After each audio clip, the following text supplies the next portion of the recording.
5, 4, 3, 2, 1. Walk with me through the cellar door. A storm is coming, Francis. A portal to a more skeptical world. Cellar Door Skeptics begins right now. Prepare for the revolution with your hosts, Christopher Tanner and Chris Hanna.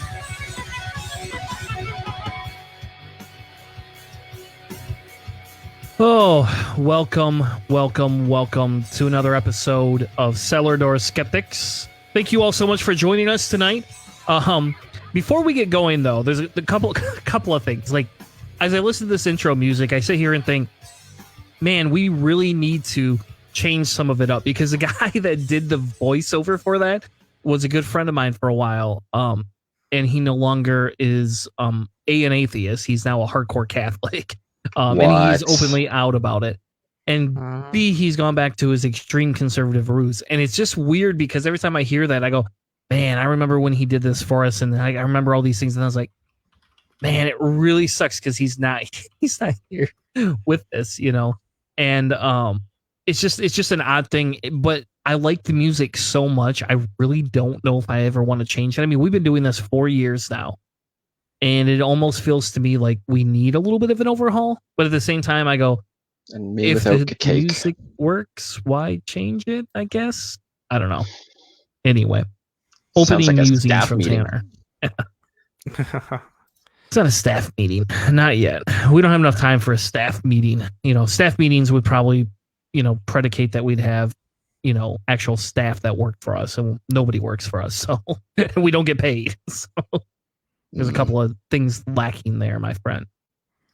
But anyway, welcome to Cellar Door Skeptic as we talk about changing the show. Anyway, welcome to Cellar Door Skeptics and for the show tonight. We have a good show tonight. We want it to be a little bit more on the positive side per se than just attacking, Trump and some of the idiocies that he's been portraying over, I don't know, what's the last week or two since we've recorded, and it just gets worse and worse and worse every day. But what I wanted to do is we're going to talk about online education, if that's what we're going to do, what educational options we have, and if it's kind of good for society or not, because there's a lot of controversy right now. And I did interview quite a few teachers who do not want to go public with their names or anything, but I did interview quite a few teachers to talk about it, because I think it's extremely important for us to have that conversation, because if we don't know what's going to happen, I mean, this is unprecedented for us if you think about it, right? We've never had this since 1918 to this level, and even then, I think this is going to exceed that level. And I think the big thing that we have to talk about here is, what does it look like for our kids? Do we hold them back? Do we not hold them back? Do we let seniors graduate? Do we not let them graduate? And can we force people to do online schooling if they aren't equipped to do it? I mean, there's a lot of things that go into this that they may not be equipped to do. Well, there's also all the special needs kids that have basically been given via the Betsy DeVos section of the legislation that recently was passed to deal with the COVID issues throughout the entire country. DeVos basically gives an exemption to schools.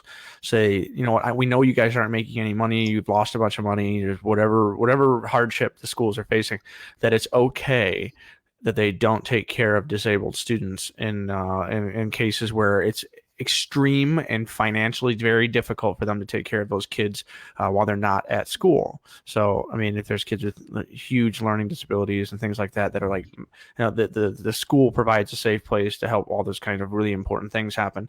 Like if a school can't do that while the student is at home, then the school is absolved of any kind of responsibilities for that kind of thing. And so there's a lot of people who are not qualified to be taken care of these high needs, or there's disabled kids, their parents, and they're at home, and it's the training and stuff that the schools provide. Like these schools provide like life care, and it's pretty impressive what they can do. But since they're not doing it from home, the boss is basically like, you guys don't have to worry about that. Like there's all kinds of different layers to this that are pretty intense as far as just the education, and then all the other bits and pieces the education system provides as well. Wow. So so apparently my province is taking after the Betsy DeVos model, because and I mean, I understand the need to increase funding for our healthcare system, because that's going to be kind of like the front lines in terms of addressing the pandemic and all of that. But basically what the Alberta government did once the Conservatives retook power is they said on their new budget that they're not going to increase funding, that they're going to freeze it, but that it's not technically a cut, even though populations are increasing. So there's going to be less funding per student. So it is actually a cut. And now they're cutting funding to Alberta Education to give to the health services, which, I mean, I kind of understand the need to increase funding there, but, they kind of created this mess by not increasing funding to begin with. And now I think it's over 20,000 support staff for our education system are going to be laid off. So that includes like education assistants, people who basically are at the front line of helping special needs students. And in specific areas of my city, there are a high volume of students who are English language learners, which means that they need even further assistance with their education, just because, they came here, say, as a refugee or whatever, and they don't speak the language. So they need somebody who can help them adjust and accommodate. But fuck those people. We don't want to, pander to anybody. We don't want to make life easy for anybody during this difficult fucking time in the world. Sorry, I guess I just made an explicit tag. Yeah, so we want to get into that tonight, but I wanted to start a little bit more lighthearted, because I think that's a big topic, and I think that our opinions are going to vary on this, but I wanted to give a little bit of time because we have a more comedic thing that I wanted to start with. And I hate sharing this because we don't focus solely on atheism type things, right? We just don't.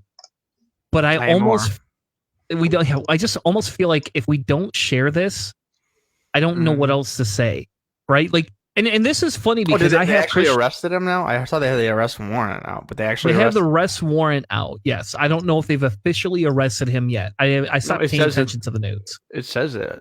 Police arrest Florida pastor. Yeah, you got up there. So they say they're saying they arrested him. Yeah.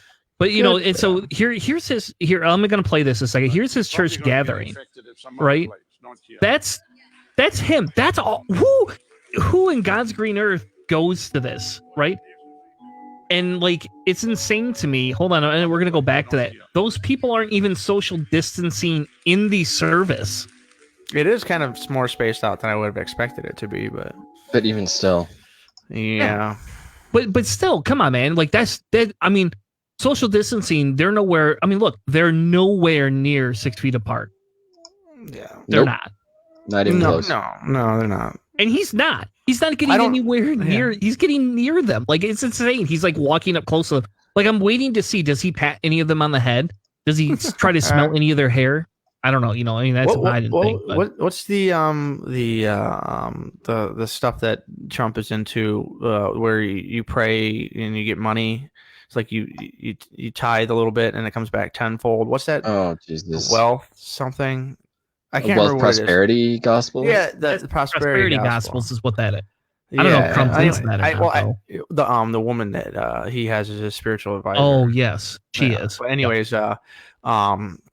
she not that woman, but another pastor I saw he said that, and I can't believe this is a sentence that was uttered by a human. If you donate now in this time of need, God will what did he say? Multiply the amount of toilet paper you have in your home. Wait, he said that? I didn't know that. That's insane to me. Not this guy, but there was another prosperity gospel. It says like, if you donate to God, we will, whatever. I'm paraphrasing, but it was like, God will multiply the amount of toilet paper you have in your home, or whatever. Oh I couldn't believe that was a thing. Yeah. Although going to Costco and buying a giant toilet paper pack, and like every single person who went into that building also bought one, was a weird experience. That was a weird shared experience that I didn't think I would have, buying toilet paper with thousands of people at the same time. Yeah. So they've issued a warrant. They're trying to arrest this guy. I mean, and in fairness, I mean, here's the thing. he had videos on his Facebook page, right? Mhm. And so this is not just like Darwin Award, like this is more than just Darwin Award here, man. Like, I mean, like, I don't even know what to say about some of this stuff. Like, this dude is crazy that he wants to have all these people here. But his attorney issued a statement challenging the logic on the country's stay-at-home order and says that River Church took extra health precautions for its service on Sunday. They enforced a 6-foot distance between family groups in the auditorium. But I sure as hell didn't see that in that video. In that video, it does not look like that. I could be wrong. Maybe let's blow it up a minute. Oh, let's mute it too. They're holding hands. Yeah, no, that does not look like 6 feet. That may have been a previous picture, though. Yeah, but maybe that. The video and stuff they have here may not be. They might be like back video that he had on his website or something. I don't know. Either way, this is another example, basically, of people not believing the government or thinking that they could pray away these diseases, and in turn they can kind of create a hot spot that'll actually kill people. And then I saw there was a church that had on their little message board out front that said we're not shutting down in this coronavirus hysteria on the front of a church, man. Like there's all kinds of doubters and deniers out there too that think this is all just a big pile of BS until it happens to them, and then it becomes an important thing where they want healthcare even though they don't want anyone else to have healthcare. Then they think they should be taken care of completely. Socialism. Yeah. Well, and so socialism when it works for me.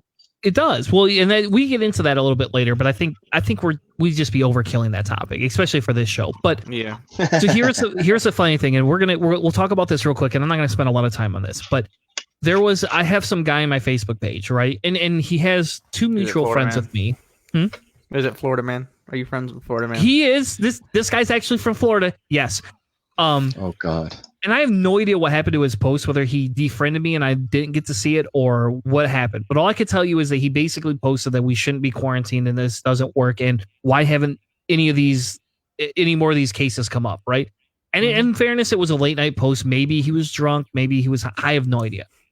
He gave me all his credentials and wanted to do a debate. And I was like, send us an email. We'll happily discuss whether this is even a valid topic to have a conversation on or whether we should be platforming this.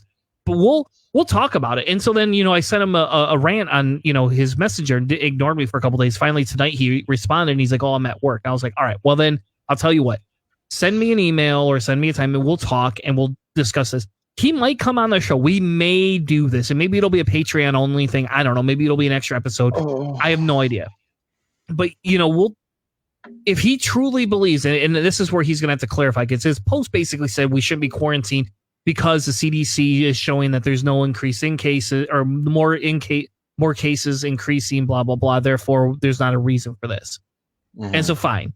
If that's the case, we'll have that debate with them just to clear that up. But I just thought it was really weird because the majority of the people that do that are usually like heavy Trump supporters. And this guy's not. Like, he's not a Trumpite. So it's not like he's like this big Trump supporter. Now, again, he's extremely critical of a lot of Democratic policies and things like that. And that's fine. But he is definitely not a supporter of Trump that I could tell. And so it was just a weird, Saturday night conversation. Like, here's Chris half drunk, angrily messaging, on his Facebook page. And then I was like, all right, I got better things to spend my time doing. I'm not going to do this anymore. I was like, just email. We have a platform. Just email us if you want to come on. But it's still not as crazy as this guy, right? This guy is insane to me. Oh, thank you, Jesus. And then this guy next to him is standing he's trying to get rid of the coronavirus of the prophet of God by removing it. He's force choking it. He's force choking it. It's Kenneth Copeland for those of you who are just listening to the audio and you can't hear this guy. But Kenneth Copeland is yelling at the top of his lungs about how he's going to get rid of the coronavirus. And his pastor next to him is like, he's laughing. This dude is laughing. I'm serious. Like, this guy is laughing next to him. He's trying very hard not to let it out. I don't know. Did anybody else see this? I was going to make this my quick save, but it's too good not to present. I'm I'm looking at the faces. Like the guy went from like half-assed, like Hitler salute to force choke. Like I don't get it.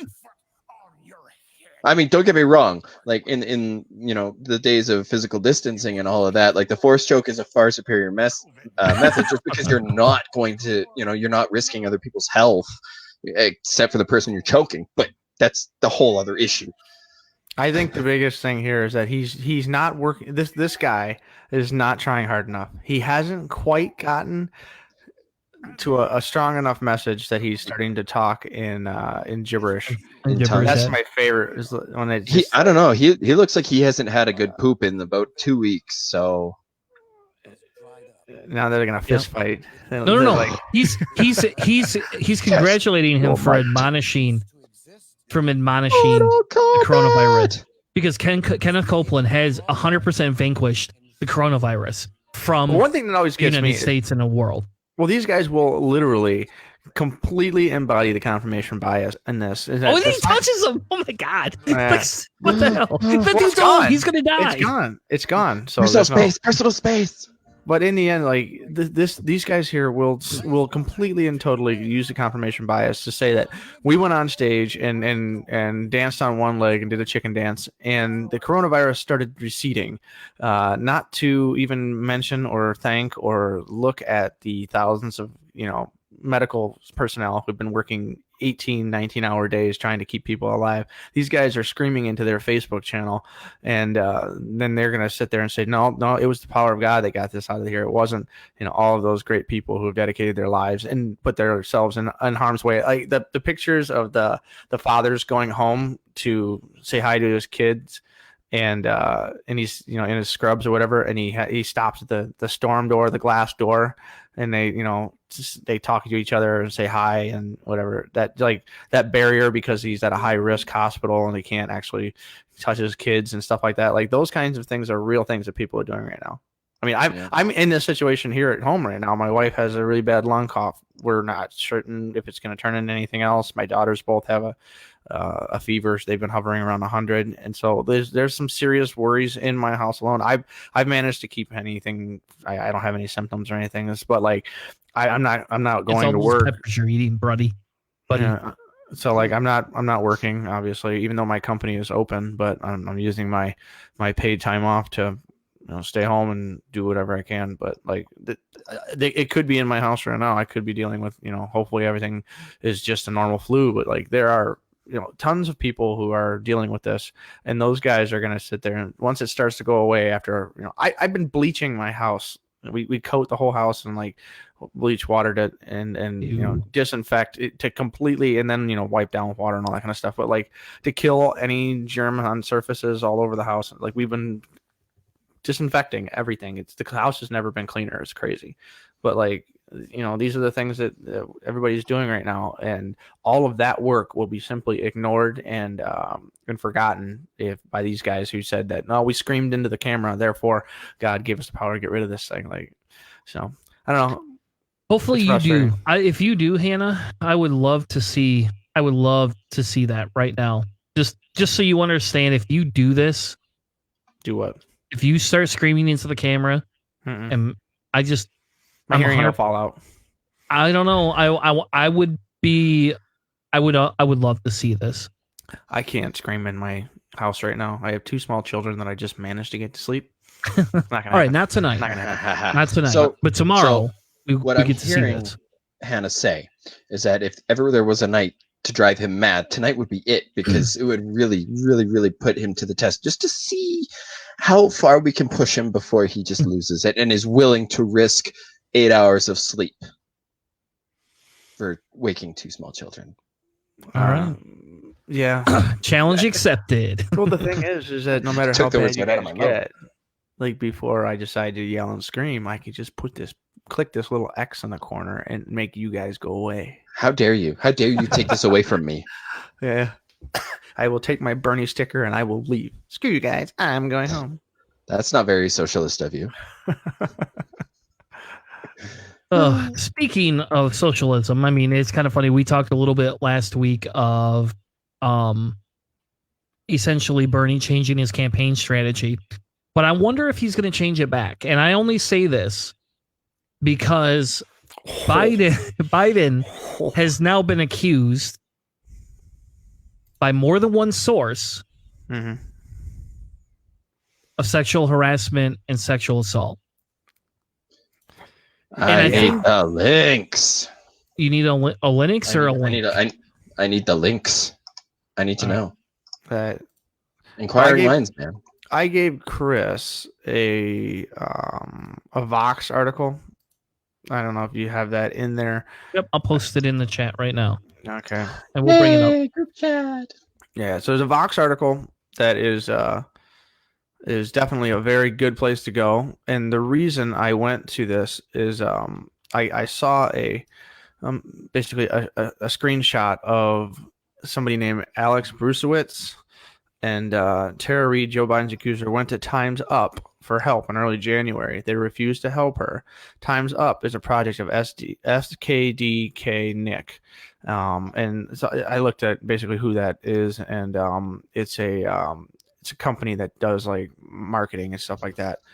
And that company, SKD, has been paid $806,000 by the Biden campaign since January. So is this, like something where there's money covering things up? Is Time's Up a little bit compromised?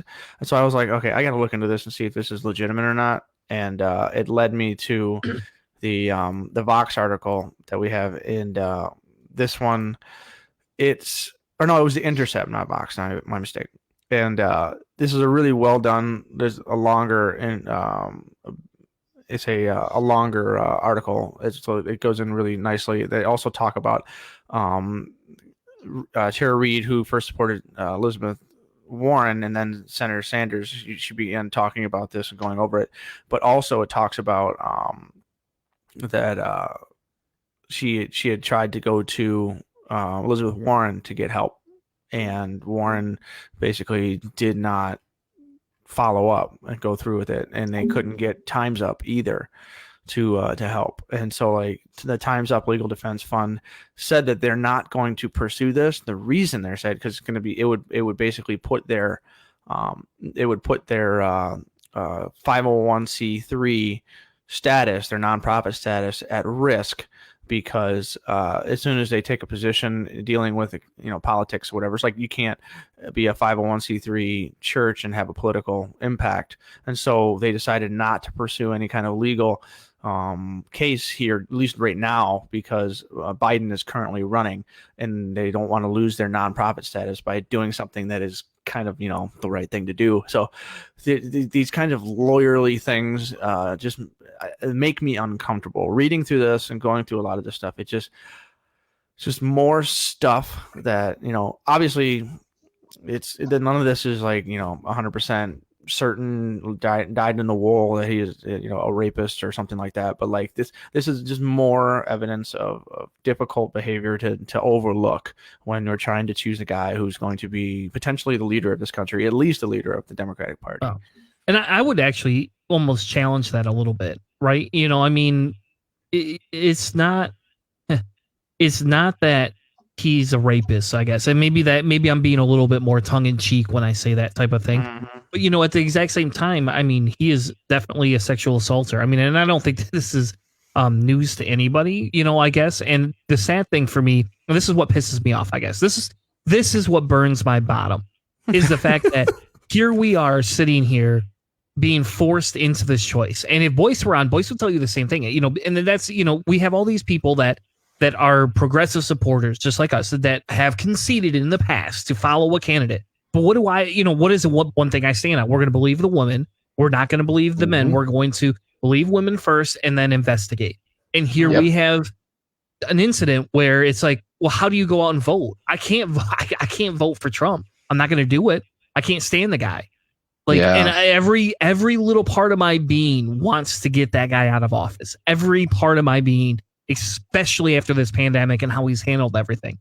Mm-hmm. But what do we do? And the problem is going to be if the mainstream media, A, and B, if the Democratic Party stands up and says, we're not going to look into this till afterwards. We have an individual we're putting on stage. Yeah. That we might as well just call a nice Trump. Maybe that should be the title of this segment. A nicer Trump. There you go. I'll Well, change it. that's what they've been arguing, is that this is really eagerly becoming a lesser of two evils argument. I mean, that's what it feels like. The lesser of two evils argument, we talked about this in 2016. We talked about it previously, even further back, is that every time we do that, everything is sort of kind of shifts to the right a little bit. I mean, you choose a centrist and everything moves right. If you look at the positions and things like that for the Democratic Party, like what's considered wildly left nowadays, I wouldn't, in centrist, they just say that if Bernie Sanders was in Europe, he wouldn't be considered radical at all. He would be basically a centrist. So like, and so a lot of these situations when we, the lesser of two evils, we keep doing that. I don't personally think that is a strong place for progress in this country. But regardless of that kind of centrist and lesser of two evils thing here, is that the Democrats cannot afford to be seen as a do as I say, not as I do party. If they say that Trump should have been ineligible because of all of the accusations and legitimate people got fired that were a part of his orbit, and there are people in prison for all kinds of horrible things that the campaign was involved in. And then this is an example of the Democrats who were taking a moral position. They fired Al Franken for making like kind of a lewd photo. That was all he had to do, and gone. No. I am going to disagree with you on that. That's not why they had him. They asked him to step down. It was more than a lewd photo. His history of jokes and things like that, possibly. Yeah, and no, it's his behavior when he was on those bases. There was a lot more questionable behavior by that guy. That's 100%. But either way, like for him, it was we can't have a middle. We can't have a compromise. He has to go. Like they had to be a hard line party, and then this would be an example of them not taking that hard line, that moral hard line. Part of that though is because he's black. I mean, let's just be honest. Part of it was because that guy was black. Yeah. No, Al Franken is a former SNL guy. He's white. Remember? Are we not talking about the same person anymore? Maybe we're not talking about the same senator. No. Hold on. Al Franken was a senator in Wisconsin. All right, so we're not talking about the same guy. Yeah, no. Sorry. He basically took a like kind of a booby grabby photo of a model that was, and it was, it's in bad taste, but he was an SNL comedian and he was touring bases, and it was a bad decision. And there was a no compromise situation where they basically said, nope, we can't tolerate any kind of behavior, zero tolerance. And so like the Democratic Party in the last election was a party of zero tolerance. We had to be the moral front runners and do the right thing. And when we had all of the Supreme Court justices going on, all of the accusations, the Democrats were saying, we believe the women. And now we have a case here where there's a bunch of people. I've seen Twitter posts saying that I believe in Tara, it's Tara Reid, right? Reid. It's crazy because it's very similar to the it's Tara Reid. Yeah, it's just like the actress. But anyways, this is a situation where there are people, I've seen tweets that say like, I believe her, I believe there's a problem here, but it will not change my vote, and here's why. And then they write this big long screed of explaining away whatever, and most of it comes down to, we can't let Trump continue to be in office, so we're going to overlook this. It's just, you can't say do as I say, not as I do party stuff. Yeah. And that's why they could change all this. They could change all that. We don't have to have Biden as a candidate right now. We could get rid of fucking Biden.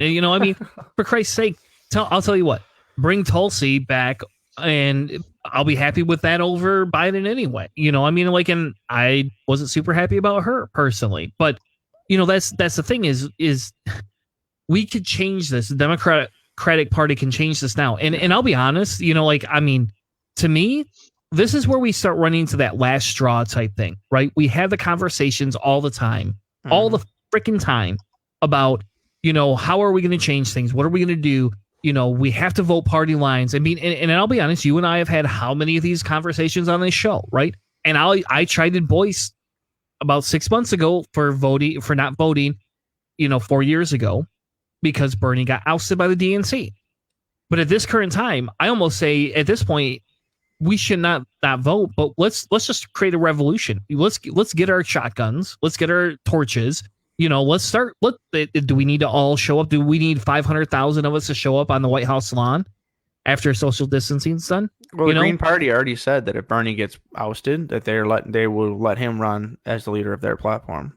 And I'll be frank and tell you, if they do that, that would be the smartest thing the Green Party's ever done. Yeah, it would be. It would be. Like, they thought that the Libertarian Party was going to have some stronger momentum coming out of Gary Johnson, but that party just did nothing for this, which surprised me. But yeah. So going back to this article though, and this, I'll be honest, when you sent this to me, this is what chaps my ass too, because they're a nonprofit, but they are housed under the National Women's Law Center, right? Mm-hmm. They have a history of raising millions of dollars, but because this guy's running for president and in politics, they don't want to touch it.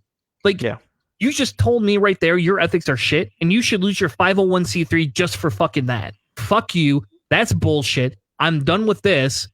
It's all done and over with. You again, you don't have to run attack ads against Biden. No one's asking you to do that. We're asking you to stand up and say, hey, let's look into this right now. And I'll be honest, if this came out about Bernie, it'd be the same thing. I don't care. Yeah. Bring it on. If Bernie has this shit in his past, we should know about it now. I don't want it to be presidential campaign time in 6 months, if we even get that this year because of the virus. If we even get that, I don't want that to be where we all of a sudden have go, yeah, I gotta somehow support that. The only positive thing about this whole thing is the fact that Trump has sexually assaulted multiple people and paid them off. So it's a really a non sequitur argument in the Trump case, but it harms us by not being able to say, hey, we don't support these type of things. That's what harms us. Well, one of the things that really scares me about this entire thing is basically that we have to figure out what's going on, over this wild timeline with all of these interviews and all of these debates, and like it's the primary season. It's a season. You know what I mean? Like this, all of the things that have been happening here. When we do a presidential election, how many votes do we have? We have one, right? Why do we have 19 different election days? You know what I mean? Like, why do we do this? We can take care of all of this stuff. You can have all the Republican debates and all the Democratic debates for primaries, for all that kind of stuff. Take care of all of it and have one day with a vote and get it done. Have it completed and be done with it. Exactly the way we do with the presidential election, and have it done. Like that, there's no reason to spread this all over the place like this. It's this chaos. It causes trouble. It's just a big mess. And so I honestly think that the only reason they do it is because the DNC can't put money into everything all at once like it does for the presidential election. They have to slowly fund everything and build it up and set it up on a weekly basis or whatever it is. Like, there's probably some kind of logistical reason there, but I think this is something that we should change. Is that it should basically be you can vote from home. You can vote by mail. Everyone, no questions, and the primary should be one single day where we all make the decision, and the decision is made, and we can continue having all the debates and everything up to this point. But like, it's just we don't know what's going to happen now. Our system is so topsy turvy right now that if we had this one day thing, we could at least we're not going to do it this day, we're going to do it this day, but we could still get it done. Like, everything is up in the air right now, and this is a very dangerous place for the Democratic Party to be in, because we should really be very, very clear who's going to be the front runner right now. And according to the media, it's Biden, but all of these things that are happening, it kind of makes that a little bit harder to believe. And so it's the SKDK Knickerbocker is this consulting firm that is getting all this money from the Biden campaign. And essentially these are the people who are the Time's Up people are part of this firm. And so like, there's all kinds of different people who are probably involved in where this money is going and how it's being used and all that kind of stuff. But like, this is just a correlation. It's not causation, but it's a correlation that a journalist or somebody found that makes me uncomfortable. And these kinds of things are going to come up in a debate. And would you rather it be Sanders and Biden debating over these types of things and whether or not this is ethical, or would you rather it be Trump? Because I would say that Trump is going to be way more harsh, way more ugly when it comes to this kind of thing, that they could possibly talk about it and maybe find some kind of, honesty or whatever from Biden in a democratically controlled debate. Because what do you think the Republicans are going to do? I guarantee you they have this information and they're going to use it. So it's not like you can hide it. It's not going back in the bag. So like, oh, don't share this. You're going to hurt Biden. No, we should share this because it's the truth more than, party lines and whatever. I like to think that more, we all have a pretty good sense of morality. And this is something that would violate our basic understanding of how the law of the land should work. Exactly. I don't know. It's disgusting to me, especially if it's true on Biden's behalf. And they've released campaign statements about it, basically denying it. Mm-hmm.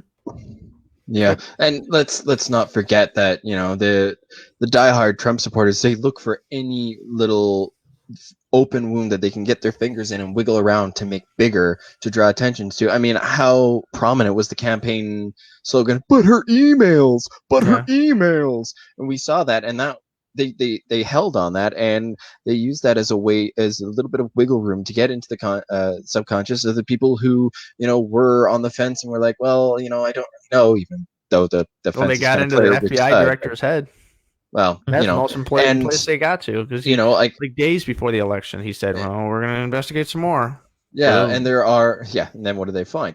But now I've got conservative relatives who are talking about Biden as a sexual predator, and I'm like, okay, but your Trumper-do in chief there, he's openly bragged about how he can get away with it. So, doth the right hand know what the left hand doeth, or do we just dig our hands into the sand when it comes to cognitive dissonance? Because whoops, the guy we really like is actually a real shithead, and we just need to make somebody else look as bad so we can not feel as bad.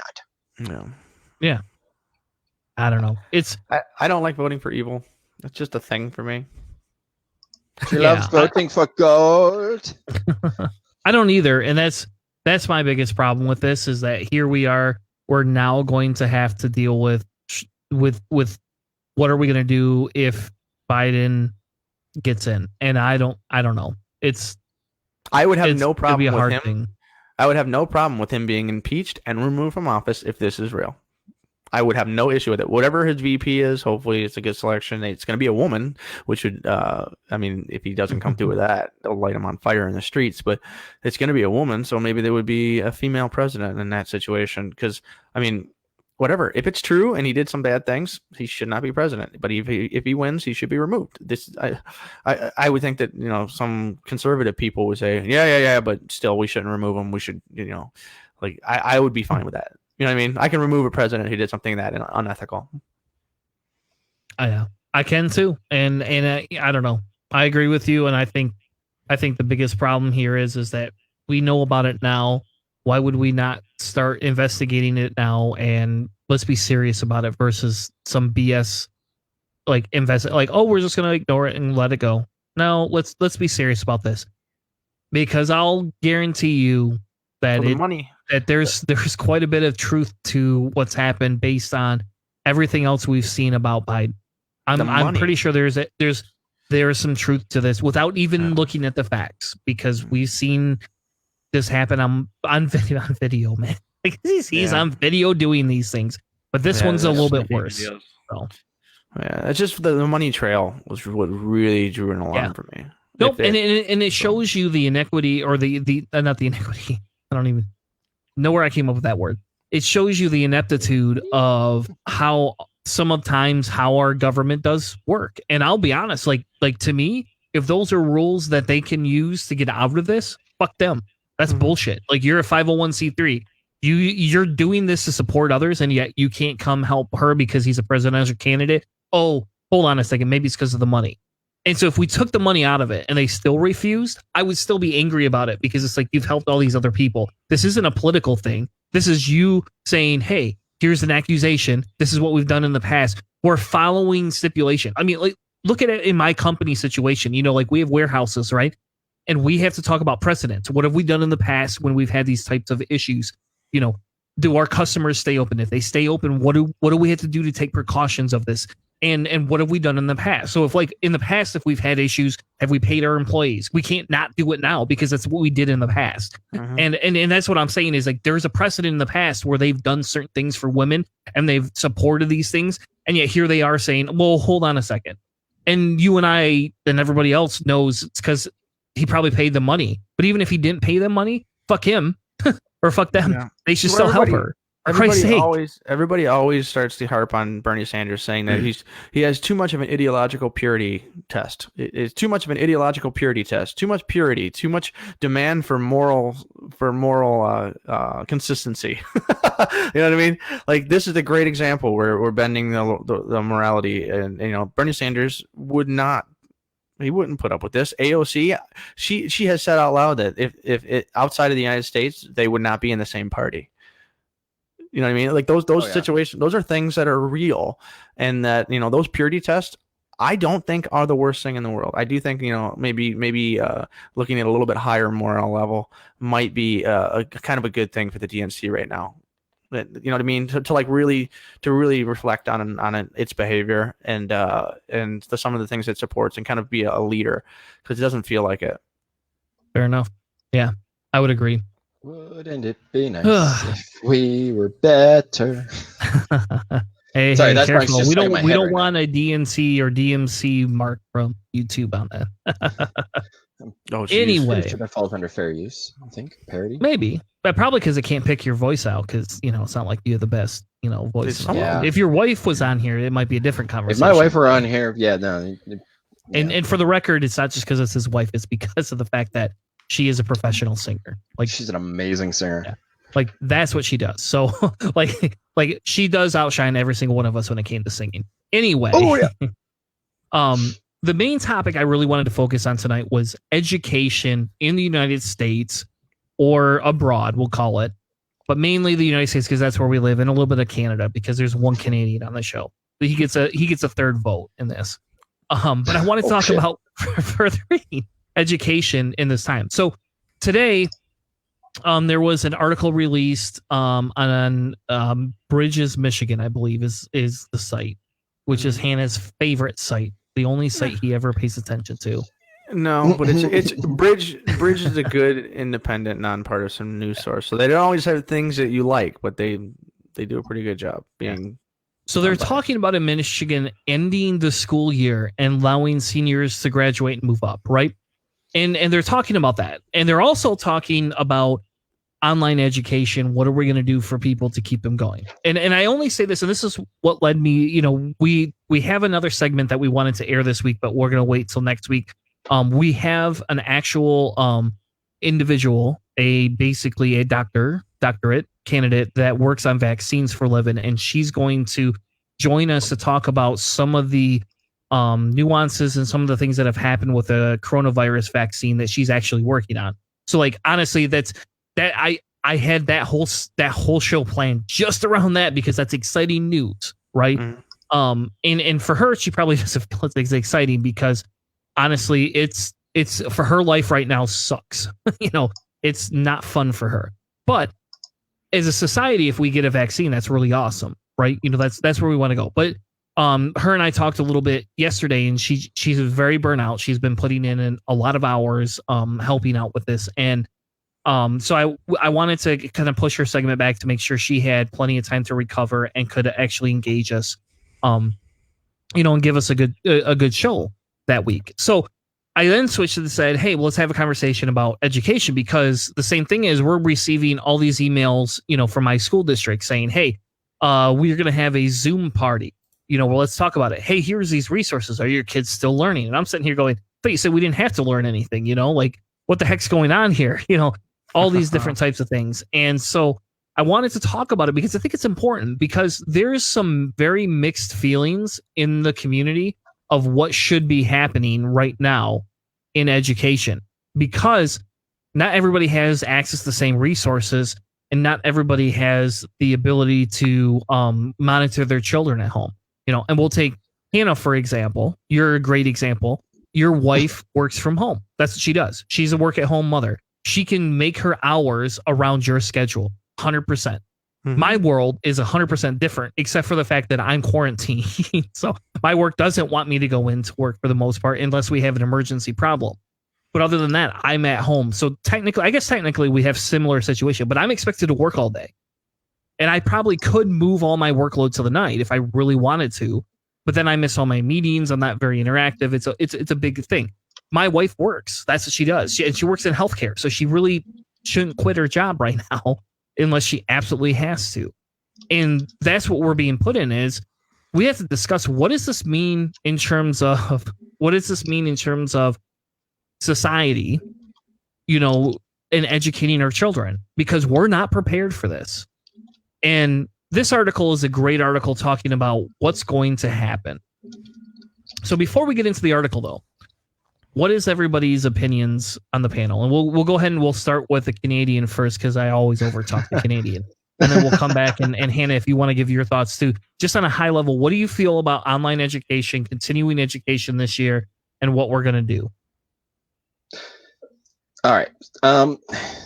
So I don't necessarily agree with the whole letting them graduate with things as they are, simply for the fact that, admittedly, this is probably the idealist in me speaking here.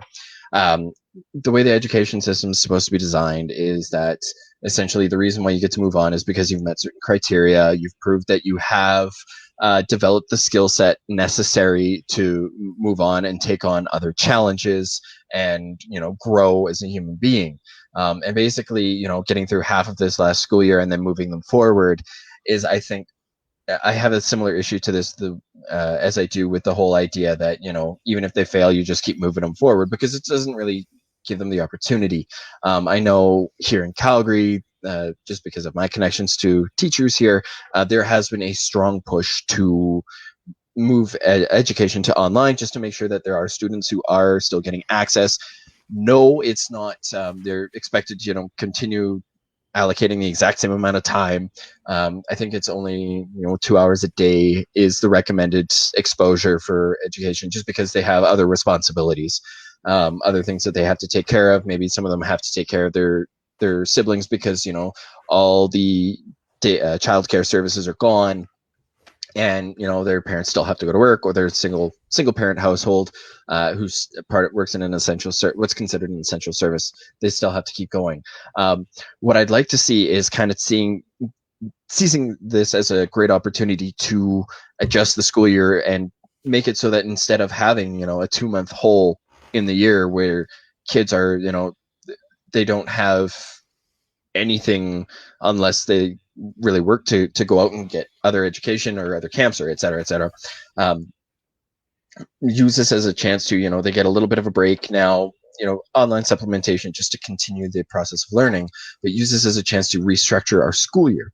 I don't think that it's a great idea to necessarily say, we cut you off, but you can still graduate, because I don't think that that's going to give them a fair chance when they get to the next level. They're going to get to the next level and they're going to be a little bit further behind.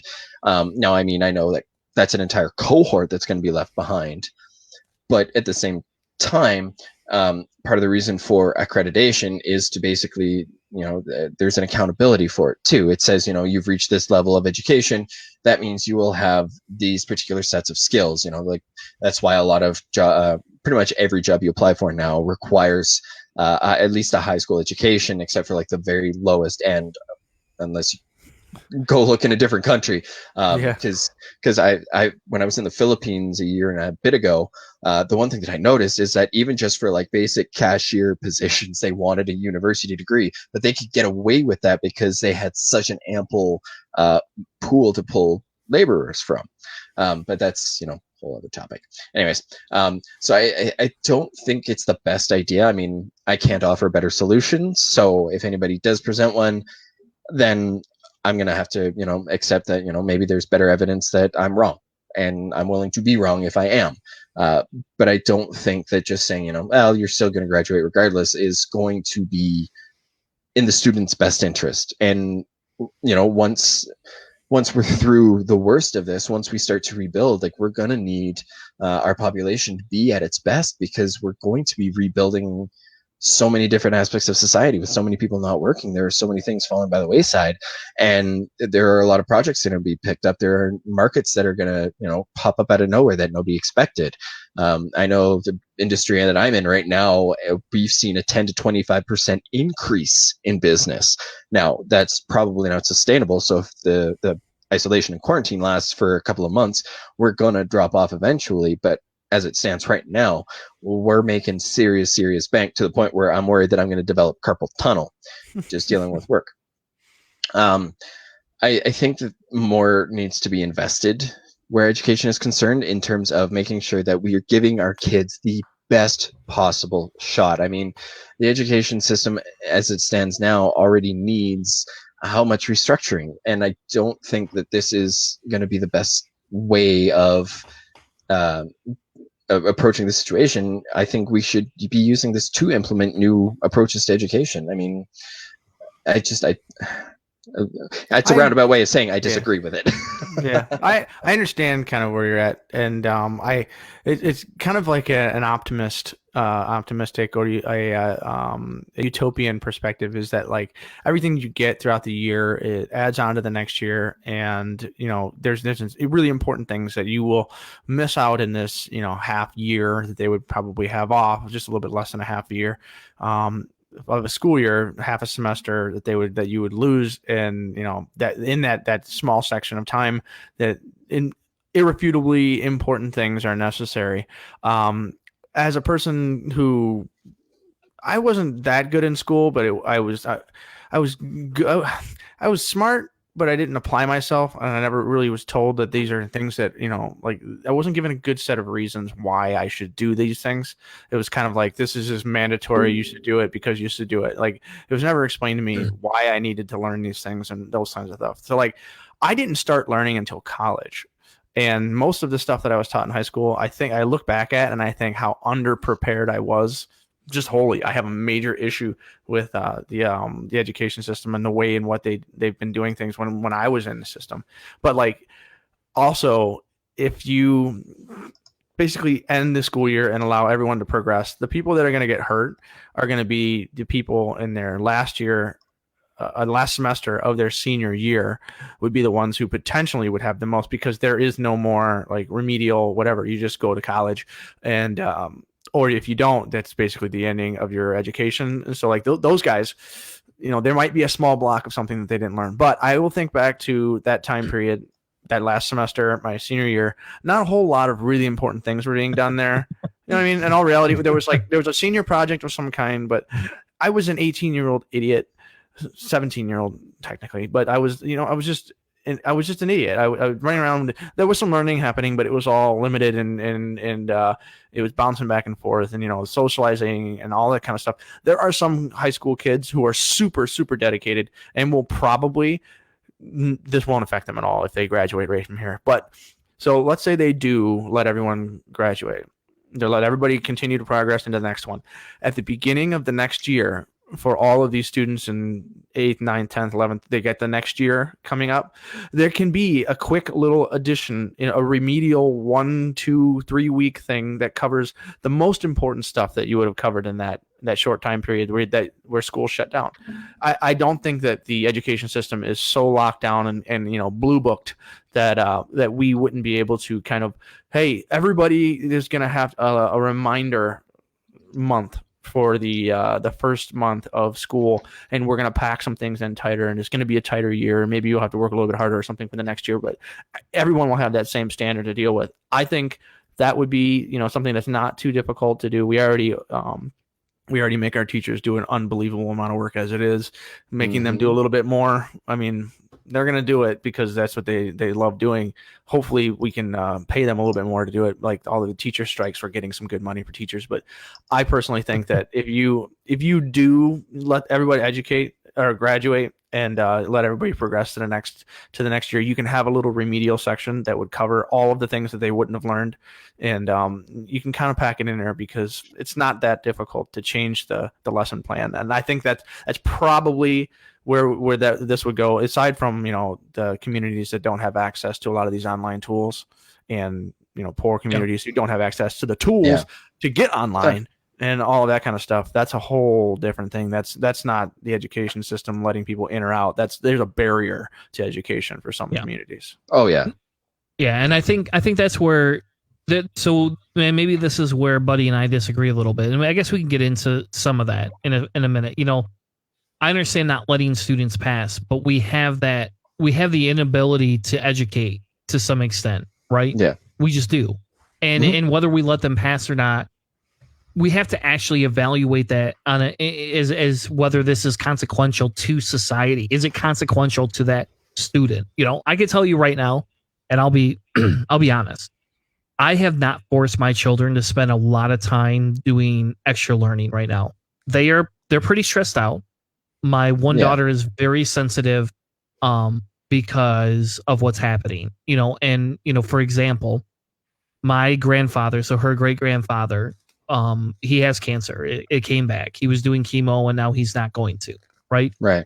You know, the realization that if he gets sick, I mean, whether he's doing it or not is over with. But even if he doesn't do the chemo and he passes, we don't get to go to the funeral. There's not going to be a funeral. There's not going to be a closure. We're not going to all be able to go sit in the same thing. We could have a virtual one, I guess. Yeah. And so Italy right now, they've got that. They're just putting people in dirt, and that's it. Yep. And we're gonna avoid that topic, not because we want to not avoid the reality of things, because I mean, for Christ's sake, they got bodies lined up in stadiums, in hockey stadiums. Like, think about that. Yeah. That's fucked up, man. I saw a semi trailer that had bodies just lined up in it. Yeah. They were transporting. Look, I have a little bit of, there's reefers right now headed to New York. Reefer trucks headed to New York. Mm-hmm. There's only one reason they need reefer trucks. Empty reefer trucks. Mm-hmm. Yeah. So yeah, that's a whole different time. I don't know. And the idea that the idea here is that education should no longer be something, and this is my rant. This is my opinion here. Education is not something that should hold us back as a society. We're experiencing something that is of epic proportions. This has not happened since 1918 per se. Yeah. And this could turn out to be worse than that. It could be. We don't know yet. Oh, very well, yeah. And so and this is where my problem comes in, right? I actually would like my children to learn, but it's hard to focus children who are scared of their friends. My daughter was online with her classmates today. They did a Zoom conference call. I did this. I'll be honest. With the preschool, it was insane. It is, and it's funny, and it's funny because I have a video up. Maybe I'll play it later. That it's my upper management that I sit in on some of these meetings. We're sending emails now, joke emails to each other. There's one about a conference call and what happens, like all the different type of people that come. Right? There's a guy that doesn't know how to use it. There's a person that comes early. There's a person that sits there and doesn't tell anybody they joined. Right? You know, like there's all sorts of crazy stuff, and it's funny. It's funny in a business sense. But take that and give it to children who've never had to use the software before. I literally listened to 20 children overtalk each other to talk about the fish tank that they have, you know, which is good because my daughter felt more normal. Yeah. Because of that. But this isn't a grade. And how about this? Fuck it. If that's what you want the grade to be for the class, they all join on and have an hour conversation where the teacher gets to ask questions, talk to them like it's normal. Yeah. And the learning is how do we survive this experience without too much trauma? Okay. Hey, because you know what you can learn from this, and this is where, and again, I guess I need to refocus. But to me, you know, you can learn which students don't have. Yeah, you can learn which students don't have the resources. Right? You do this, and you say, "Oh, all these students didn't join." Well, why? We do this the next day. Why didn't the students join? Right? Because they don't have access. They don't have the ability to do this. Oh, and if they do join, you can ask them, hey, what'd you have for lunch? Oh, my mom wasn't home all day. Yeah. There's a reality where there's an 8-year-old or a 10-year-old or a 13-year-old who's home all day and doesn't have somebody make them lunch, doesn't have this. And their parents may be working 10 to 12-hour days. When my wife goes into work, it's an 8-hour day, right? But because she works in healthcare, it could be a 12-hour day. I mean, on Friday, she went in at 9 and I didn't see her until about 7 o'clock at night. Because there's just that much to do. Yep. And this is and maybe I'm giving my hand away a little bit too much, because I did actually interview some teachers about this quarantine and if they feel higher learning is a possibility. What should we do it now, or should this be a lesson for us in the future? And the problem is a lot of the things that the concerns I have, like, should I make my daughter learn? Probably. Should she probably spend time reading? Yes. I mean, in fairness, they are doing things. I mean, my daughter built a Lego island, for Christ's sake, upstairs. Like, I mean, Wow. and there's a story that goes along with it that Wow. she could tell you in about an hour. It'll take an hour. We could do it on the show, probably. She'd probably be more than happy to do that. Tell you about her Lego island. And then there's learning experiences that are coming along with this. Mhm. The problem is if you sit the children down and force them to learn things, are they going to learn it? Is it going to be beneficial? And should we not do somewhat what Hannah was saying and say, hey, maybe we should look at how do we do a recap next year? Can we slow this down a little bit Yeah. and do this happen? The biggest concern I have is my stepson has 2 months to graduate. and does he get to graduate? Does he have to go through another 6 months of this? I mean, we're working on getting him set up so he can literally walk in to an apprenticeship or something like that and do these things. It's going to set his whole life back. I mean, this whole thing sets everyone's life back. And the problem becomes is how do you manage? How do people manage this and understand that whether this is a necessity to continue learning? And I think that is my largest question to the group here. And that's what I wanted to talk about. The main part of this is not, we could talk about the technology that doesn't exist for a lot of people. It doesn't. There's an article I have, and this was a concern that came up from more than one teacher I interviewed. They were saying, hey, what do you do with, I have students that don't own iPads. They don't own computers. They don't own laptops. They don't own any of this stuff. They own a cell phone because their parents could buy a cheap cell phone off Craigslist. How are you going to ask that student to learn on that? Oh, absolutely. And that's why I made sure that I wasn't why I'm very open to being wrong about this, because I know that there's a lot more to it than just the basics and a lot of the points that I presented. I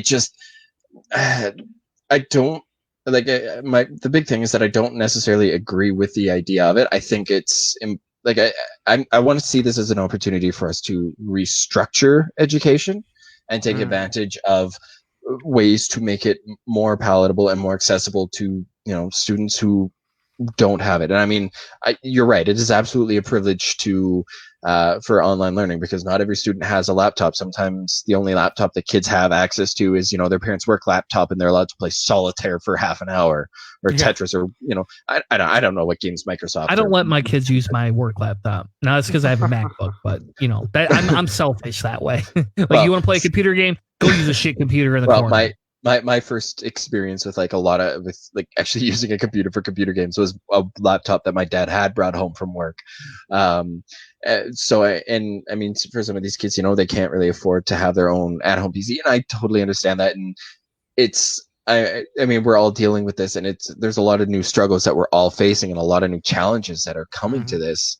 And it highlights bottlenecks in the education system. It makes you understand absolutely the areas where we are really lacking. They glow in the dark at times like this. Absolutely. So this is definitely the time to rethink everything that we've done, to take a look at, how abruptly cutting off a school year is going to negatively impact all of the students, but ways that we can, shift gears and adjust and all of that. That's just my big thing. And I guess that's kind of why I'm struggling to pick a side either way, even though I'm probably coming across more. Well, you don't have kids yet. And that kind of stuff. Like, it'll change where you are when you get your if you had kids in there, you kind of have to make a decision. What I've been kind of doing in this time is the education that we have gotten through for my daughter so far, the one that's in school. She's in preschool, and there's a bunch of different types of preschools. There's the Montessori, and then their public education system. The Montessori method of education, I don't know if you guys are familiar with it. It's a constructivist or discovery model where students learn concepts from working with materials rather than by direct instruction.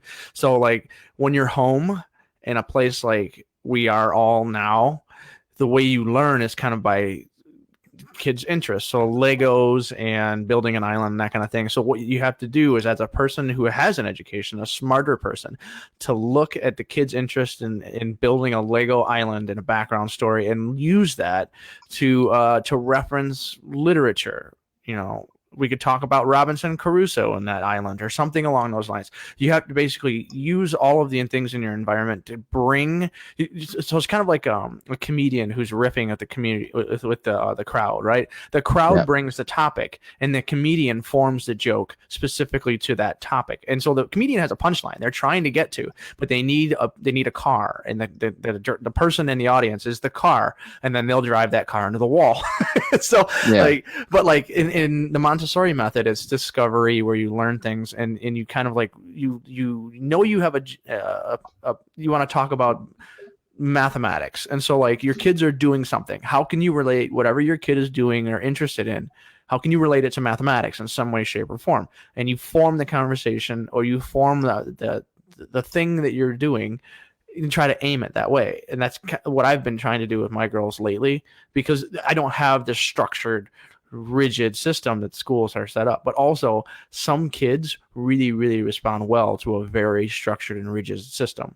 And so, like, your kid may be one of the people who does need to have sit down time with a book and some paper. Like, everyone has a different way of learning, and like all of these kinds of things are highlighted when they're home and you don't really know what to do. So try them all. Try one day doing half hour twice a day, and then that 1 hour, like do like a lesson plan thing or something, or do something like the Montessori method, where whatever your kids are doing, try to bring something a little bit higher education into that little simple thing, and just see what works best right now, and hopefully that'll do something. So I get that, but are you advocating that we should be going online school then? Is that what you're advocating? Or are you just saying, hey, these are suggestions if parents want to deal with it? Yeah. Okay. Well, as a person who wants to defund the military and pro fund or increase funding for schools, and I want every kid to have either a tablet or a laptop, and I want the internet to be a utility that our taxes pay, as opposed to private corporations being able to profit off of our information. So whoa, that's some real commie talk there, man. I honestly think that the online education should be a place that should not be a barrier. But as far as our situation right now, I don't know the solution. I would say get online if you can, but if you can't, try to find a resource. That's basically the best advice I can give. So this is what Michigan's talking about, right? So let's talk a little bit about it, and then I want to bring in some of the comments that I got from the teachers, right? Yeah. So they're talking about closing school buildings for the rest of this school year, which is June, by the way, not December, just the school year. They'll provide some form of remote learning for students, but they're unclear whether it's going to be mandatory or involve grades. That will be a sticking point for me personally. The learning will be online education, printed packets if you can print them. And here's another issue: how many people own printers? I don't. And where I print my stuff? The library. The $65 an ounce ink that goes in those things. Yeah. You're gonna pay. You're gonna buy an inkjet printer for $100. Maybe you could probably get it now with pandemic for $75, right? But then you're gonna go through that ink in 1 week, and you're gonna be buying $50 of ink every week. So there's a $200 expense every month for that. Anyway. They're talking about just letting the high school students graduate based on Michigan merit circulation this semester, which I hope they let people go back and try and fix some of their grades or do something about it. Yeah. They're talking about letting everybody advance, which I agree with, and I think that putting something in place to allow them to catch up. I mean, you got to think we're only missing 2 to 3 months. In China, it's a little worse in China because they shut schools down sooner than we did. But, my kids they're only going to miss 2 months of education tops. And you got to think about it. They have spring break in there. They have 2 other breaks, plus like a half day or 2 half days for teacher stuff at conferences. And then the last part of the school year in June is BS work. They don't actually work very hard, except for AP classes. That's the other thing. Like if you think about school itself, like it's not the most efficient thing. Like I try to think of the things that I learned aside from basic mathematics and some of my like the 5-paragraph essay stuff. In all reality, like all of that stuff was either built back up from the ground up in college, or it was, it wasn't something that was like I learned the last couple of weeks of school. Like I keep trying to think of like, okay, critical things that were in high school, and I'm not. Besides my AP class that I took for calculus, whatever. Yeah. So that's specifically what Michigan is talking about. I mean, that's nothing that's set in stone. That's just what they're talking about. And I think we've covered a lot. So I want to bring in a minute, and I want to bring in some of the comments for, that I got right from the teachers. Yeah. One of the big things that happened that they're saying about is obviously it's not equitable, right? That not everybody has the same set of devices. People are working from home. But the big common theme was what happens to people that work full time, right? Think about that. I have a friend who both their parents work full time. One had to switch their shift because of this. They now work opposite shifts because of this specific virus, because they're both required to go in or they won't get paid. And this is, and this is the discussion, this is where Bernie comes in, and this is where we go, hold on a second. Bernie proposed that everybody get what, $2,000 $500 a week. Yeah, $500 a week, $2,000 a month, which is still not crap compared to anything else. But that everybody at minimum get that they suspend student loans, they suspend mortgage payments, credit card payments, any type of payment that you have for the most part, other than maybe utilities. For the duration of the pandemic, that's the plan. So This isn't like a forever thing, but like a one-time payment. If you have 2 adults and 2 kids in your house, in most cases, unless you're making over $150,000 for a family, you're going to get about $3,400 for your payment. It's $1,200 per adult and $500 per child. So you got the typical nuclear family, let's say, and you don't get any money for FIDO. You're going to get $3,400 for like a one-time thing.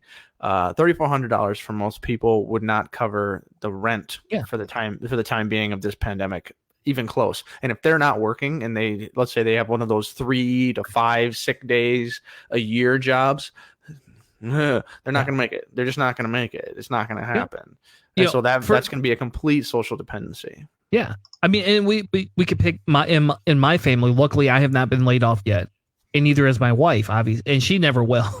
But because she works in healthcare. But I have not been laid off yet. A lot of our clients are essential clients, so I'm still working from home. But without that, people not being able to work from home, what do you do? Like a large company called Steelcase shut down because they're not essential. They cut every employee's salary in half. If you had a salary, it was cut in half. If you made hourly, you're unemployed. Now they will maintain health insurance, which is a bonus. And that is actually a bonus to that a lot of people miss. That's pretty good. But the difference is that they all got their salaries cut. So think if you made $80,000 a year going down to $40,000 a year with a full-time family. Now you can afford to stay home, but you still can't afford to make all your payments on things. If you have a car payment, a house if you don't have any money saved up, you're in rough shape. Well, I think it's less than 10%, I believe, of the people in the United States have more than $10,000 in savings. Yeah. I mean, and I'm one of those people. Anyway, it's tough. It's tough. It's really hard to save money these days. Yeah. So when you look at that, you also could take the inequality of what people have at home. Now in some homes, like in my house, we have 3 iPads. I have a MacBook. I have an iMac.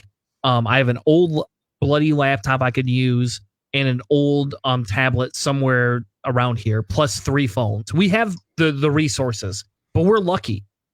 That's what I've invested in because I'm an Apple guy, right? And you can all laugh at me, but my devices still work.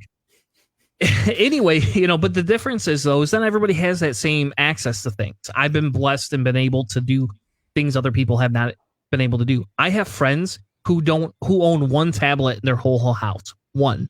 That's it. They don't have extra resources to buy that stuff.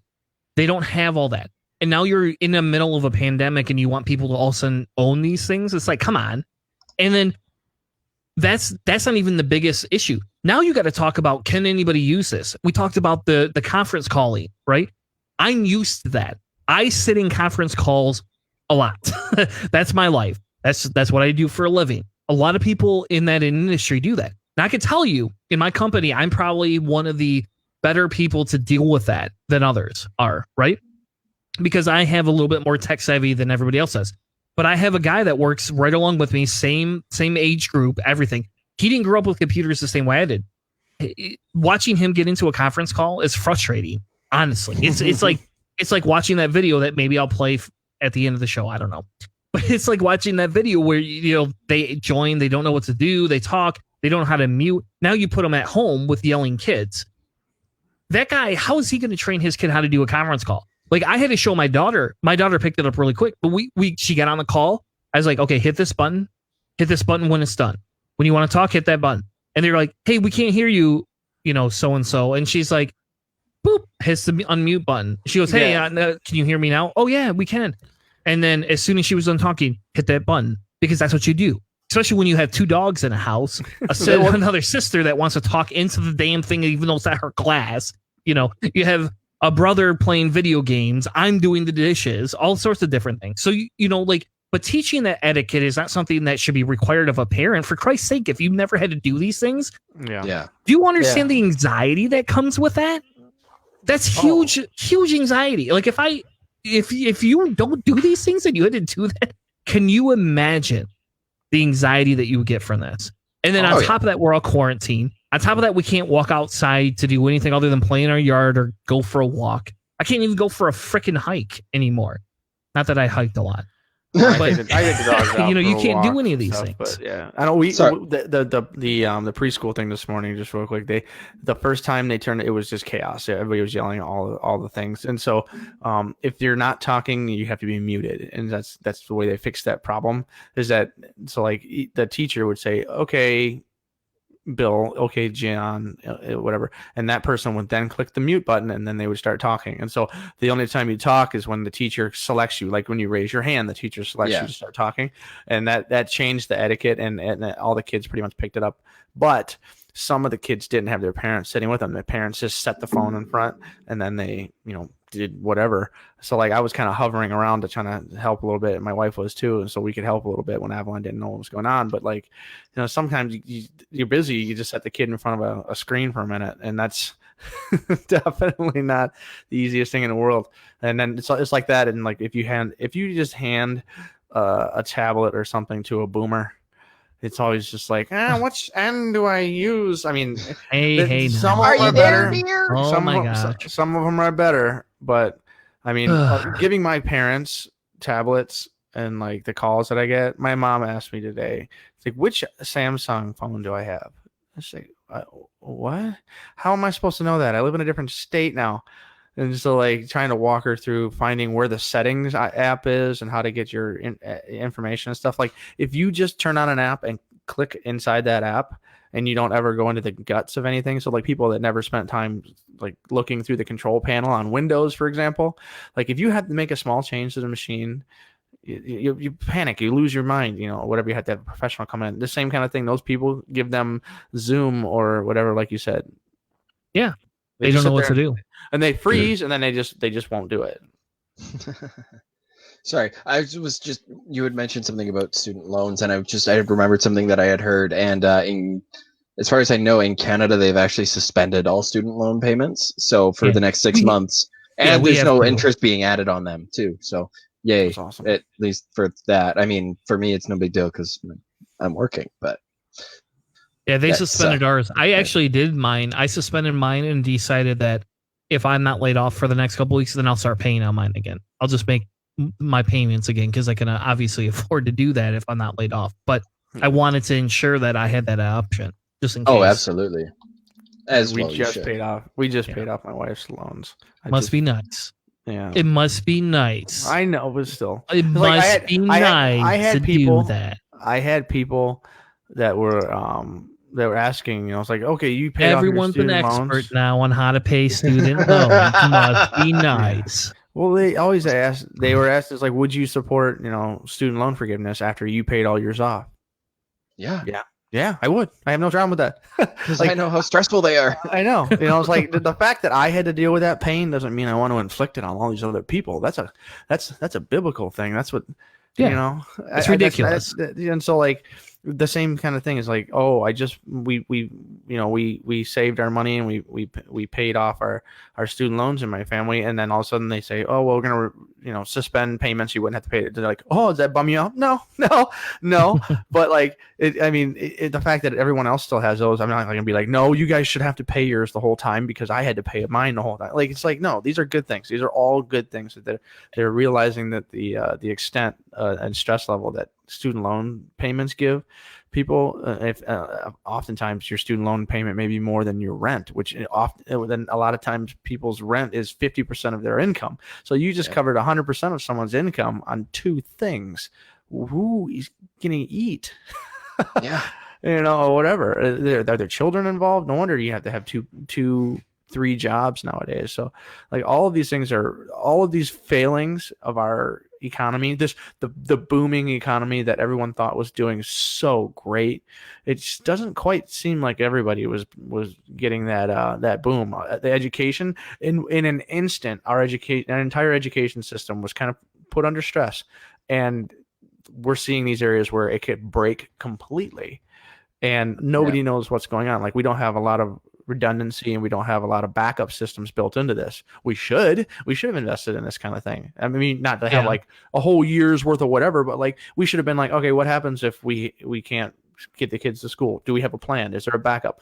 We don't. Nobody thought about that. Yeah, we don't. Nobody cared because it's Republicans. They only care about making money now.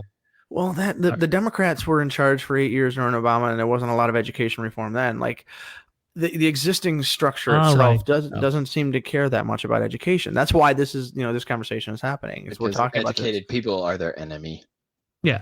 So, well, all right. Well, we're not going to go down that rabbit hole because that's a whole different conversation. We're going to stay away from that. So I agree with you. I think I still have. I don't know. This is like we should have canceled every other topic just to talk about this because I think this is so important. Because I like your point, Anna. And that's a couple of the teachers I talked to brought up that point that this is the opportune time right now in our lives to make the change. Now, they're supporting a lot of different things. They're saying this is going to be the way of the future, but there's a lot to learn from it. I mean, there's a lot of things that go into this. Think about it. If you record this, if they record it, now you're recording minors. Do you have consent forms? Do you have any of these other things? I mean, there's so many things that go into this that nobody's thought about. And that's part of the opposition to this online learning thing. Is like, hold the fuck on. I mean, no offense. I don't want my kid recorded in my house. What happens then? What if they see a liquor bottle and they go, hey, he's an alcoholic. Boom, we're going to take your kids now. Like there's a lot of things. People could have guns on the wall. People could have a satanic symbol on the wall. I'm not saying I do, but I mean, there could be the first generation of laptops that went out to schools. They didn't realize that the IT administrator has the ability to turn on and off the webcams, and so all of these kids had all these things. And so, like, your laptop's just on in your bedroom, and you're a high school boy and girl, and things are happening. I know that, but there's potentiality for all kinds of really, really, really problematic. Legal situations there for all that kind of stuff. So like there is something. Do you put electrical tape over your webcam when you're not using it? No, I don't. No. I don't personally, but that's just. But I have a little slider thing that I used to have on my laptop, but on my Mac I don't do that. So I just deny access to it. Yeah, and so there's all those kinds of things. There's a whole bunch of extra stuff that, I mean, we talk about our economy, and the intellectual property stuff isn't quite set up to deal with the digital economy. Yeah. Our education system is still set up like we're creating factory workers for Ford. Yeah, and that's the point of this, and that's the whole crux of this conversation, and it leads into the compassion discussion because the teachers I interviewed are all for going forward with this if we can figure out a good way to do it. But right now we can't. We don't have the infrastructure built for it. Yeah. Because there's so many possibilities that could happen. But think about it. the teachers and the districts aren't set up for this. People are trying to figure out how to create buses that are hotspots for students. People are trying to figure out what do we do with these extra things? What do we do with the online cheating? What do we do with all these other things? A, and then B, we get into the fact that online learning isn't even the best learning possible, right? I mean, think about it. What happens if your kids are distracted? And then this is where the last article that we'll talk about tonight, we have two of them that fit together, an NPR teaching online, as well as a please do not or do a bad job of putting your courses online article. And this is where Keith had originally mentioned what the fuck, blah, blah, blah, blah. And I'm like, okay, let's talk about this shit. Let's have this conversation, because the idea behind this is the fact that it's trying to deter online learning for the pure fact that we're not ready for it. And it's not ready to happen for all of these students. And when we do these things and we put all these things in front of people, we now create an issue where we want to standardize something that's not able to be standardized at this current moment. So they're telling you, how do we actively resist this? How well can we do that? There's only one way to do a bad job at what we're doing, to force that, or to refuse to do our job. And that's where compassionate learning is the conversation that has to happen. How can we be compassionate to the situations? And because our variables aren't here, but you can't see my arms, but are off the screen, because the variables are so far and in between. Yeah, big and wide. Yeah. There's so many. There's it's yeah, it's not just a simple black and white issue. There's so many things to consider, and you're absolutely right to be. I like the idea of the compassionate learning. I'm more inclined to follow along with something like that, because it seems that it's more focused on at least ensuring that we're providing opportunity where we can, but still accounting for the fact that we're kind of in a hellscape right now, almost. So we're in doom, except for there's no demons trying to kill us. It's just the coronavirus, but it's similar. If I had a shotgun, allegedly, there's no demons yet. Well, Kenneth Copeland would tell you there is demons, and he just expelled them. Well, but go back to the beginning. Them away. No. Anyway, sorry, go on. Yeah. Well, and I agree with you, and I'll give you a little shit. And I get it. I didn't give everybody time, but that's a compassionate learning discussion here, right?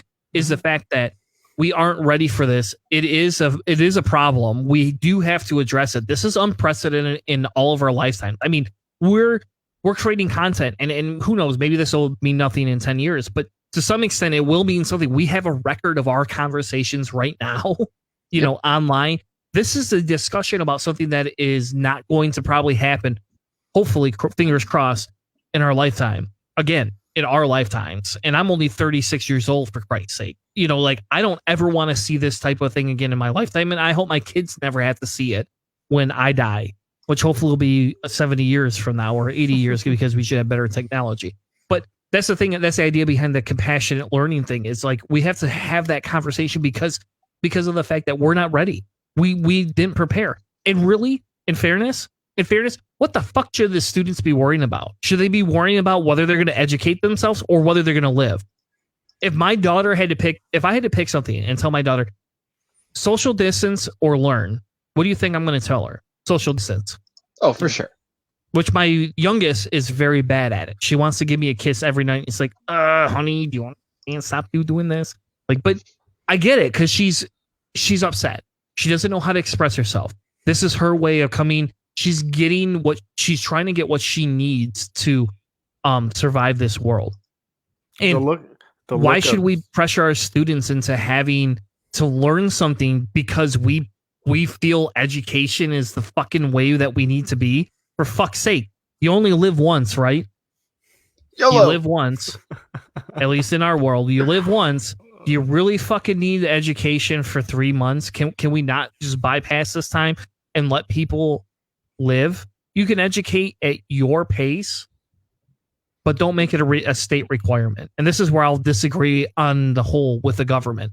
Let's free range this. If you want to be more aggressive, that's your choice. That's your household. If you don't, come on, then let them not. Yeah. Yeah. The idea that we should be still forcing kids into it, like, knowing full well, how many parents have had to, they themselves can't even work because their kids don't no longer have adequate childcare during the day. Like there are some kids who are going to be watching their siblings and all of that, and these are important factors to consider. So yeah, I do agree with it may not necessarily be a highest priority. To that end, I still think that it should, teachers should still be encouraged to provide as much as they can, without putting on the force, without enforcing it, without putting the social pressures on it, that type of thing. Sure. I'm just I have a very close friend that is an educator for 5th grade students, and Mhm. they told me they're happy to provide anything that students want. Yeah. Anything. But they do not believe this should ever be a requirement, nor should be something that is forced upon people. That Yeah. if you choose to reach out to, I mean, they literally told me, they're like, I sit in a house all day long. What do you want me to do? They don't have a partner. They don't have kids. Yeah. They have nothing. Yeah. They said, Yeah. come at me. We'll be happy to do something for the kids that want it. But for those that don't force it. Yeah, I didn't and- start appreciating learning until I was in college. Like the more you forced and demanded something from me in high school, the more I resented learning itself. So like, I mean, I was just like, this is dumb. I hate it. I don't want to be here or whatever.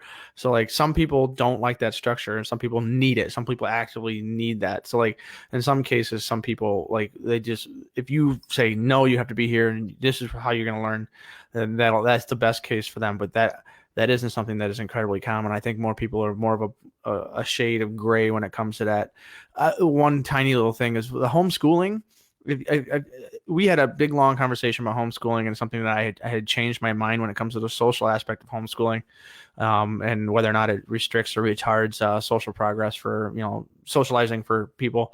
But the one thing that I was thinking is that people always that had done homeschooling, basically doing what we're doing now, they were able to usually condense what we have an 8-hour school day into a couple of hours, because you can, I mean, you don't have to teach a whole room full of kids. It's way easier to, condense everything. And if it's a teacher to a student, 100%, 1-to-1 ratio, you can do these things a little bit quicker. So like we can be using some of these homeschooling methods. Maybe that could be a resource that like schools could say, no, listen, we're going to send you a packet of homeschooling stuff that would cover this 2 or 3 months. It'll take 2 days of a week of whatever to go over, whatever it would be. Like it's a resource that, there are companies that require subscriptions and you have to pay to get this information. Well, it should be getting, it should be out there and it should be available for people in this time of need or something along those lines. Cause I know they have it. I know these resources are there to teach kids at home. And it's just that some people can't get them or whatever.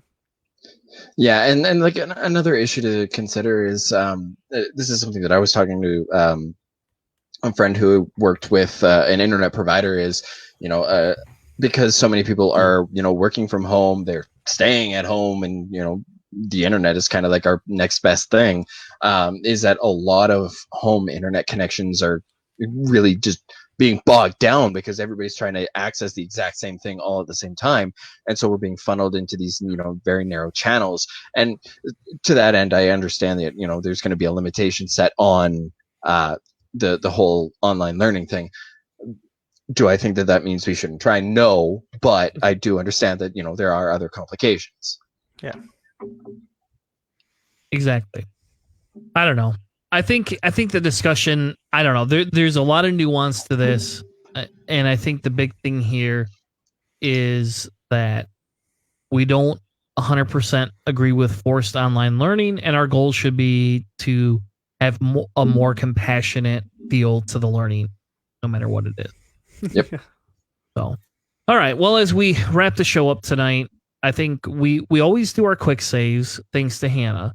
So we're gonna go through our quick saves first. So we'll start with you, Keith, and I guess maybe I should show yours, our buddy.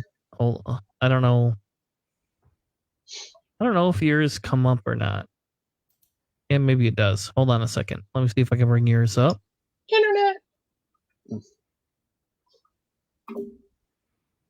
What is your quick save? So this is something that popped up on my Facebook. This is actually a guy who lives in Calgary. What he's done is he's done this whole quarantine fight club. For those of you interested, it's on Instagram, quarantine_fight_club.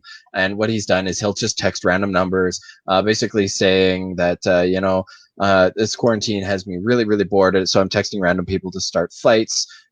Would you be interested?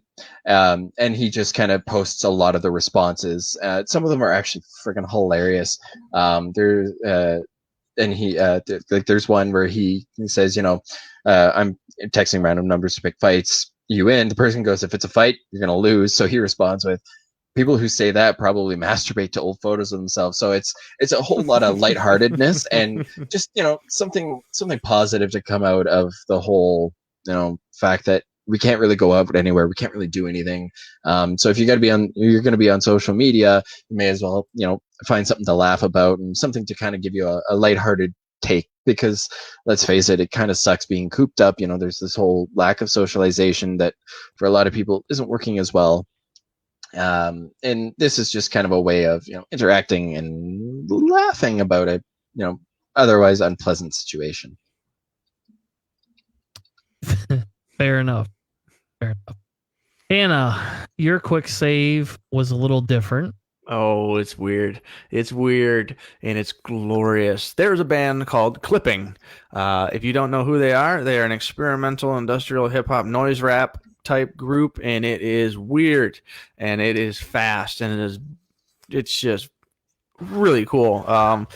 There's a show called Bullseye on NPR, and it's an interview show, and they interviewed one of the guys in the group, and it's really cool stuff. I highly recommend it. The most recent album these guys have put out is called There Existed an Addiction to Blood, and it's dark.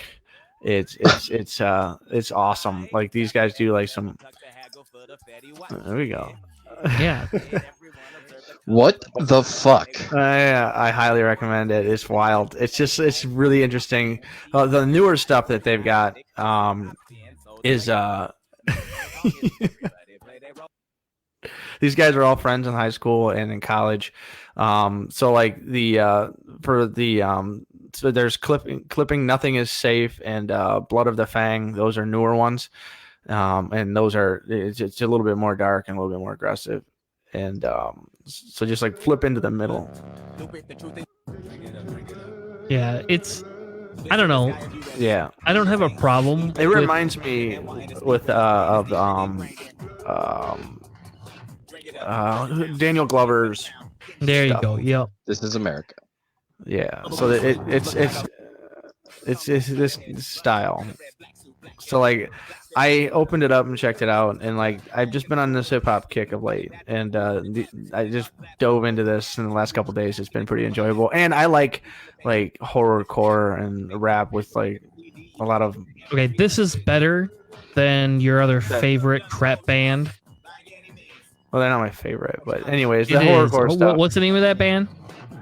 There's Twisted and Tech Nine. Oh, we're not.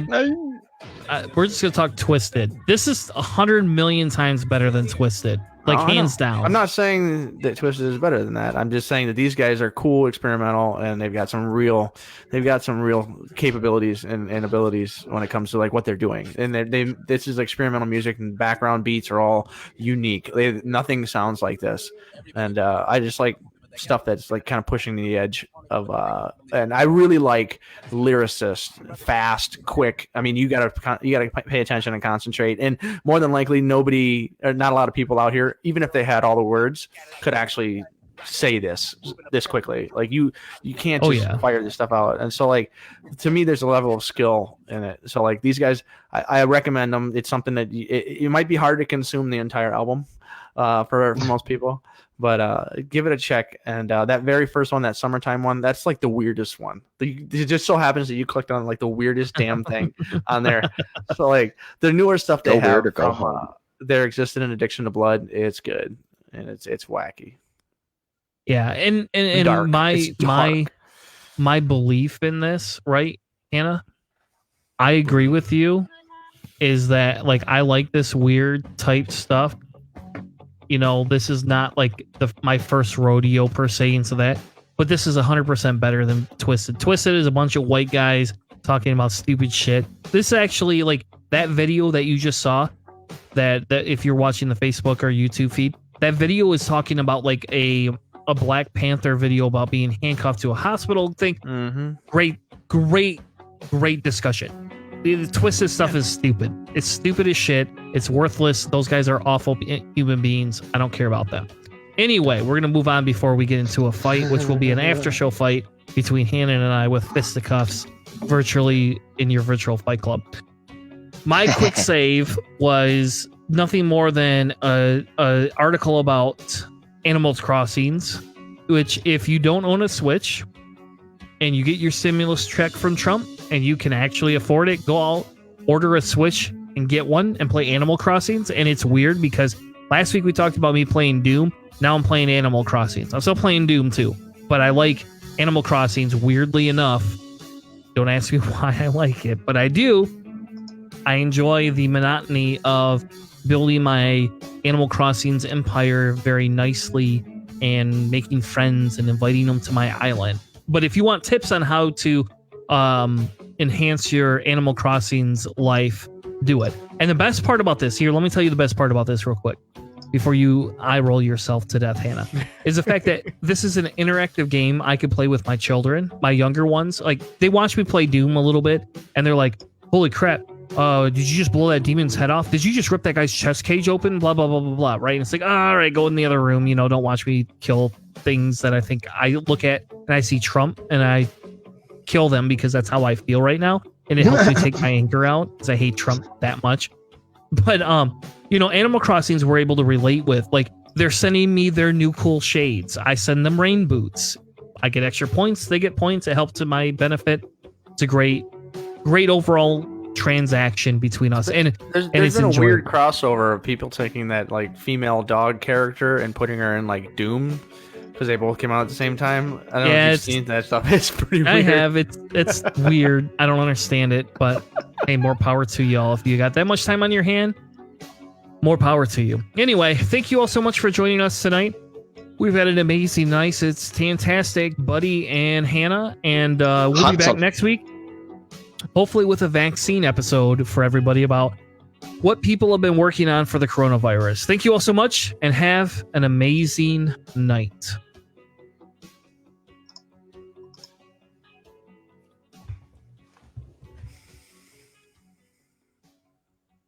Erda.